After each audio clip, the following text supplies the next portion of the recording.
నాన్న లక్ష్మీదేవి మన ఇంట్లో ఉండాలి, స్థిరంగా ఉండాలి అంటే మనం ఏం పూజ చేయాలండి, ఏం పూజ చేయాలనేది చెప్తానండి నేను.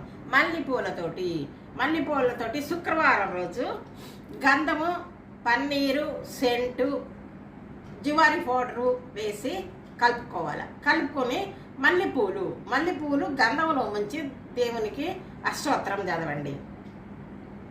మల్లెపూలతో పూజ చేయండి, గంధంలో ముంచి చేయండి. ఆ గంధం ఎలా? పన్నీరు,